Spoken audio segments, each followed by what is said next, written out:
From the Matrix Home Solutions studios, this is Chicago's Morning Answer on AM 560, The Answer.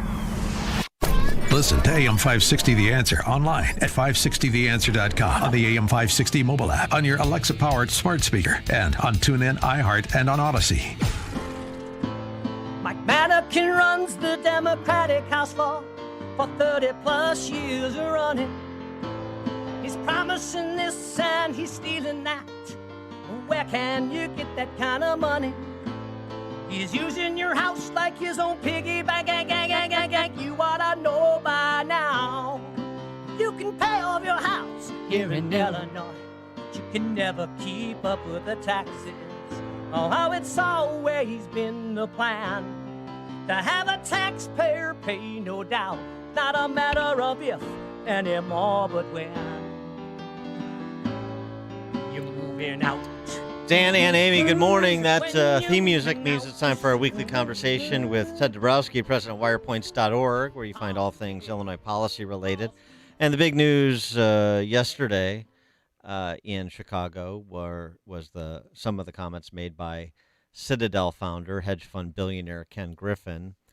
It went a little something like this. He hadn't spoke there since before the Economic Club of Chicago since 2013.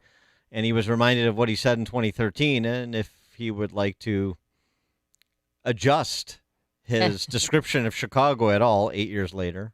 Ken, when you last spoke here at the Economic Club of Chicago in 2013, you described this as a city and state, and I'm quoting you directly, with broken schools, bankrupt pensions, rising crime, a declining tax base, and public corruption. Here we are. It's 2021, 8 years later. How's Chicago doing? Better or worse?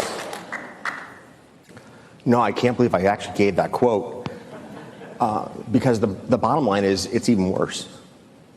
It's even worse. Since I last spoke in 2013, 25,000 of my fellow Chicagoans have been shot.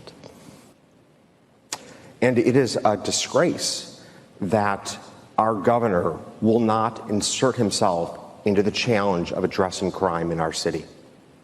It is a disgrace.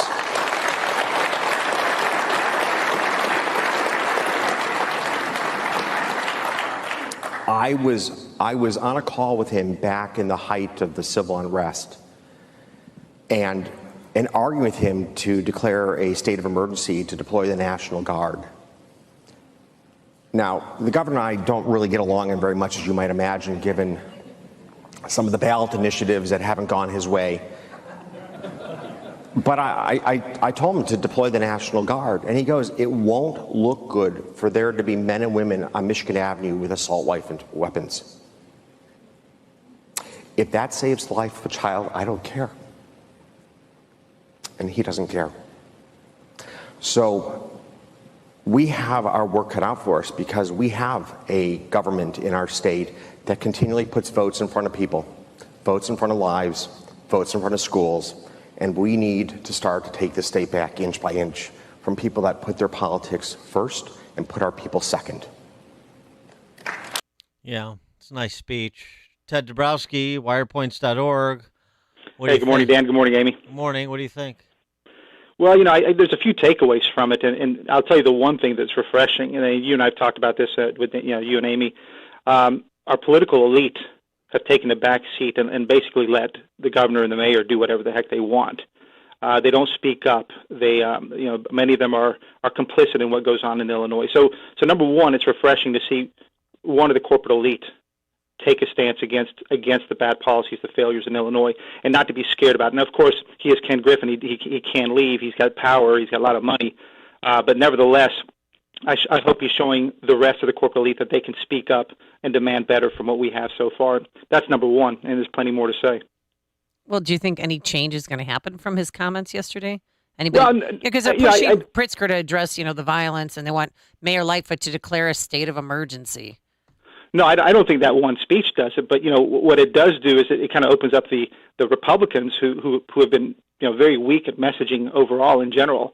Maybe he gives them a pass. Look, he hit the three things that matter.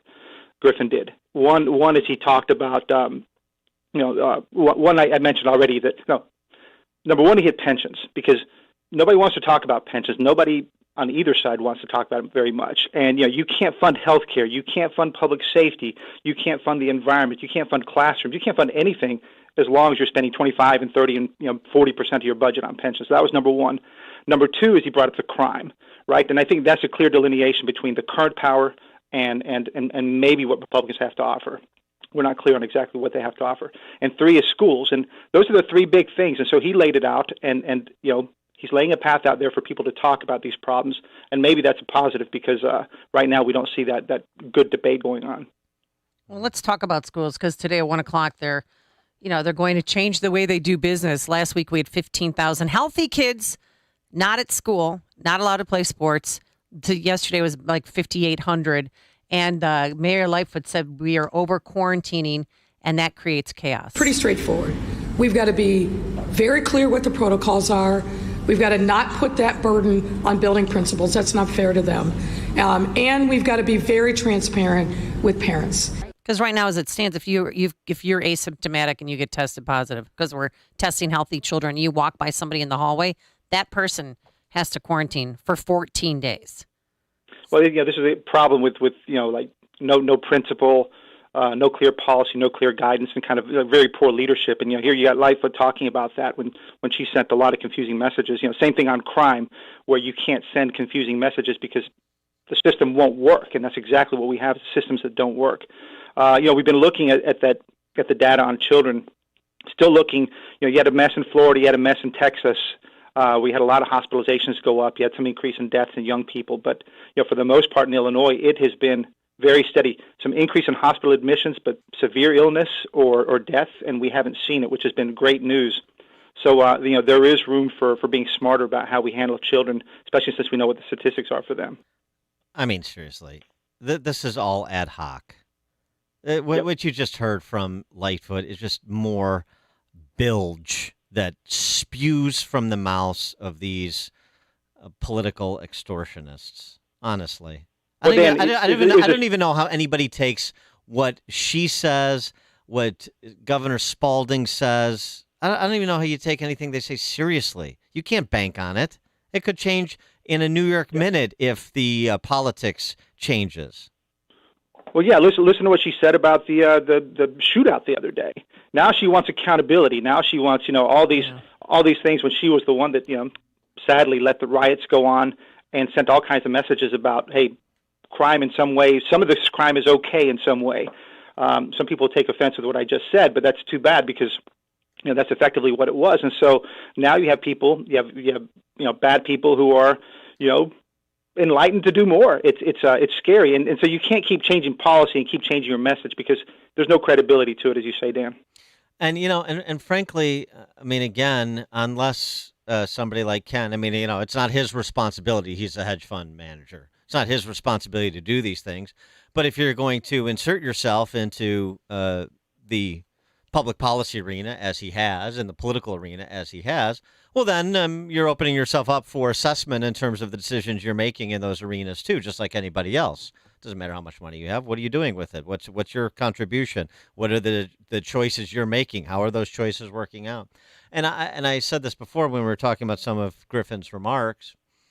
I mean, I don't see anything resembling the sort of risk-taking required for the paradigm shifts they say they want. And I also, with the exception of pensions, where he talked specifically about moving to defined contribution plans like the rest of the world, away from these defined benefit plans.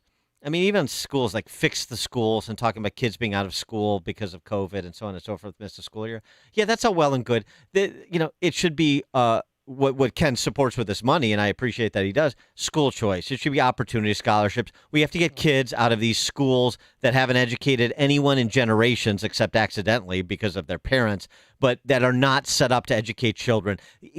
I mean, CPS spends $10 billion a year, almost Ken Griffin's net worth, every year to not educate kids, to act as a third-party administrator for benefits, salaries and benefits for the adults. I mean, there needs to be moral clarity, not sort of the talking point, the bullet point you see on flyers for every hack politician: fix our schools and reform pensions and you keep people safe. That's not good enough. And there's not risk taking there, and there's not risk taking that in the form of accountability for the cowards that are in power now, both parties, and the recruitment that's required to bring in new leadership that could chart that new course. Well, and you're particularly right on schools, because he's put a lot of money into schools, and Rauner put tons of money into schools, but they always go into these charter schools, and while I'm supportive of the charter movement, I don't think charter movement is the solution, because charter schools are still funded publicly, and therefore all the controls and machinations that go on, they're still there. What you need is school choice, and I think that is a great one that we'd love to hear Griffin say, hey, one of the ways to fix Chicago is school choice. And we wrote a piece of Wirepoint this morning that we put out, and it's about precisely that.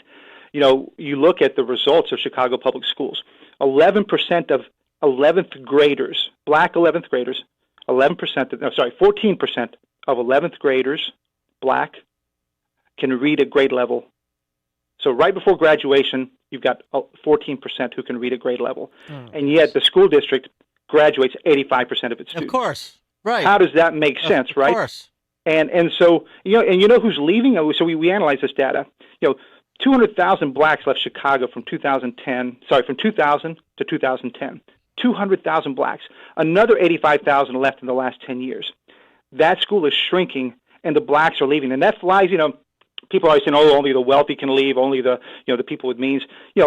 I don't know the demographics of the blacks who left, but it's a huge number of blacks who've left, and that's why CPS is shrinking. So if it weren't for the Latinos coming in, the school would be even smaller. So it's a sad statement, but it also shows you that blacks are willing to say, hey, I'm out of here. And that's for Well, right, but like we don't know this. I mean, who in the last 50 years, 30 years at least, has said, I'm trying to get my kid into Fanger. I'm trying to get my kid into CBS. Yeah. I mean, come on. Everybody knows this.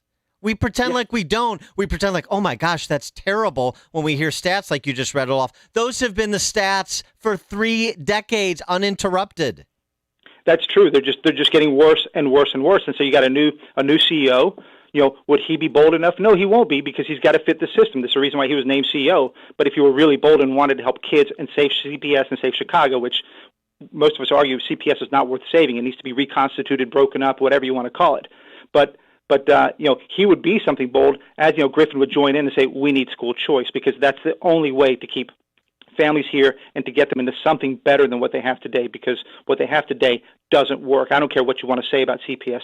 It doesn't work. Well, and 14,000 kids left CPS just in 2022 or in 2021? Yeah. Just now. And, people are going to blame COVID for that. Well, hell no. It's 100,000 down. Like Dan says, this has been going on for a long time. Since 2000, we've lost 25% of the student base, and it is literally all blacks, interestingly. So it can't go on, and so we need a different model, and it needs to be transformational. So, we need more boldness and boldness. Yeah. Oh my gosh! How many kids are enrolled in Fanger right now? 265. And Ken Griffin, look. Bill Bennett. I said 30 years. I mean, it really is at least 50. Bill Bennett in the 80s. I always go back to this quote. This is what boldness sounds like when he was Secretary of Education. The Ku Klux Klan could not have designed a system more destructive to minority children than the Chicago public school system. That was in the 80s. Well, he's a white Republican, so it doesn't matter. It doesn't count what he says. Okay, well, somebody needs to, be swinging some rhetorical 2x4s to snap people out of it and then back that up with real action. And Griffin is obviously well positioned to do that because he's a multi-billionaire. I see him saying Citadel's future in Chicago is in years, not decades, if things don't change. Yeah, and he's divesting already Miami, New York, as he detailed in his speech. But then you think just like, I'm going to leave if you guys don't do anything? That's not how it works. He may be a genius level when it comes to finance. He is not a genius level when it comes to politics, and I think he's gotten a lot of bad political advice over the years, has a lot of donors. That is not how it works. There's going to be a revolt because we have to do everything we can to save Citadel, which we should. I mean, in terms of pursuing, generally speaking, the policies Ken Griffin once pursued on these fronts that he mentioned. Of course we should do that because it's common sense, good public policy. And as he said, we've known what we need to do for generations, for the entirety of this century at least, on these issues. However, that's not how it's going to happen. Those trained SEALs in the audience at the Economic Club of Chicago barking whenever they were supposed to bark at what Ken Griffin had to say, because they're just sycophants, most of them, they are not going to lead the revolt. It is going to be Ken and a few other people, perhaps, and some good candidates that come in from the outside. Nobody on the inside. From the outside. Yep. That's the only way, and it doesn't seem like anybody appreciates that. Well, Dan, I think bottom line is, we're talking about Citadel, we're talking about Griffin, but, it's forget Ken, forget Citadel for a minute. Those black families or those average families or ordinary families who live in Chicago, who live in Illinois, they're leaving for the same reasons that Griffin mentioned. It's too expensive to live here. The crime is horrendous. The schools are horrible, and the costs keep rising for that same bad service. I know, so but all they those things need to be flipped. But they can't do anything, and they don't. No, they can't. And even worse, they feel like they can't do anything. They've given up. But Dan, this is why they're leaving, and that's probably the biggest power, the biggest kick in the face that people can do is say, "I'm out of here because you refuse to listen to me. You refuse to make my street safe. You refuse to teach my kids how to learn reading and writing. You're teaching them equity and other things." This is why people are leaving, and that's perhaps the only message that these guys will at some point understand, because the math won't work at some point when too many people are gone. When people in a position to lead do not lead, then you're lost, and that's what Illinois is. Totally lost. Ted Dabrowski, president of Wirepoints, wirepoints.org. Ted, thanks as always. And he joined us on our turnkey.pro answer line. You're listening to Chicago's Morning Answer with Dan Proft and Amy Jacobson on AM 560. The Answer. School has started. The nights are getting cooler. The sun is getting lower on the horizon every day.